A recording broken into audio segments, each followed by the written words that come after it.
Welcome to Chaos to Clarity, where we discuss healing trauma with godly guidelines. I'm your host, John. Today's episode is going to be an eye opener for some, and it's going to be a stinger for some others. Okay.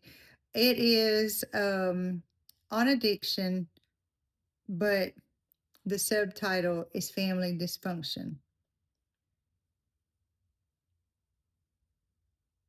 So, family dysfunction is driven by addiction, is unpredictable behavior, broken trust, poor communication, enabling roles, which impact the entire household's mental and physical health, usually causes children and spouses to adopt survival roles such as caretaker, hero, scapegoat to cope with instability. Each of these roles helps to manage the chaos, or so it seems. Okay. Caretaker slash enabler covers the addict. The hero is the high achiever and attempts to bring pride. The scapegoat acts out, draws attention away from the addict.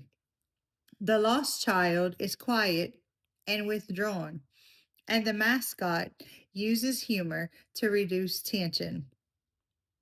How many of you just labeled yourself and your family members after hearing that? I know when I heard it, I was like, okay, mentally making notes, right? Guess what? We're not alone. Over 8 million children live with at least one parent with a substance disorder, leading to unstable environments. Okay. Some of y'all are probably thinking, oh, I can relate to this. Well, y'all, and if not, then let me just kind of help you with a scenario. Easter's coming up. Some of you have amazing, wonderful family gatherings. There are some people who do not. They get a text or a phone call. Hey, Easter's coming up. We're thinking about doing this, that, or the other. And you literally get this uneasy, fearful feeling in the pit of your stomach because you know this person or that person's going to be there, or it's going to be a lot of different feelings and emotions because there are people or a person in your family that just constantly has to have some kind of chaos or turmoil going on, and it disrupts the whole family. Okay. If not, kudos to you, and y'all have a nice family gathering for Easter. There are very few families like that. Okay. I without getting too personal, family holidays can be like really, really good for me or really, really bad.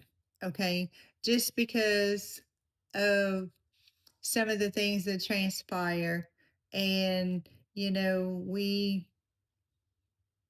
we tend to kind of work our lives around the dysfunctional people in a family unit. And I'll just leave it at that. Okay. Dysfunctional families create codependency because the family members become emotionally or physically dependent on the addict indirectly because they prioritize the addict's needs above their own. This dysfunction breaks trust because of lying, secrecy, lack of communication. It causes fear and anger to replace healthy affection. Some of these effects are: one, children develop insecure attachments, emotional abuse, and may take on adult responsibilities, which lead to long term trust issues and resentment. And they drag them into their adulthood. Number two, spouses and partners experience chronic stress.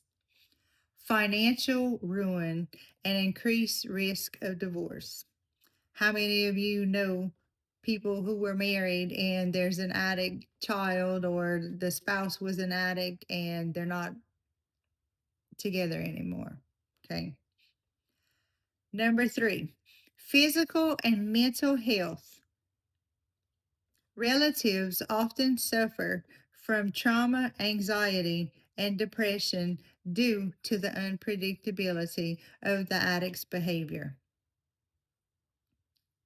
Y'all already know, if so and so is going to be there, Lord only knows how they're going to behave. Lord only knows how they're going to show up. Okay, I know. Y'all are over there like y'all have scenarios already picked out in your head. This is why it's so important to set boundaries. Okay. And I know this is a lot of information to take in, but it truly makes sense to some of us. And we realize that we're not crazy or broken, but all families deal with some form of dysfunction. You can go read that in Romans 3:23. All have sinned and fall short of the glory of God. Okay. No family is perfect. Okay. But the good news is God designed the family unit. He never intended for us to tiptoe around dysfunction or the person causing the chaos or turmoil. It's actually a consequence of sin. But He does warn us to guard our hearts and to not stay in harmful, toxic situations. You can look that up in Proverbs 4:23. We aim for peace by setting boundaries. We can still love our families or whatever family member. We can be respectful, but sometimes we have to separate ourselves. God does command us to forgive those who sin against us and allow Him to deal with those people. You know that old saying, let God be God. But He also tells us that we don't have to entertain evil. And you can look that up in Peter 3:1-2. Our job is to stand firm in our faith, walk out our life with Christ, even over our family, which can be found in Matthew 10:34-37. Our job is just to respond in love and truth. And remember, if your biological family turns away from you because of these boundaries or standing firm in what you believe, there's a whole bunch of us out here who are your family in Christ. So you can hit me up if you need to. Until next time, friends.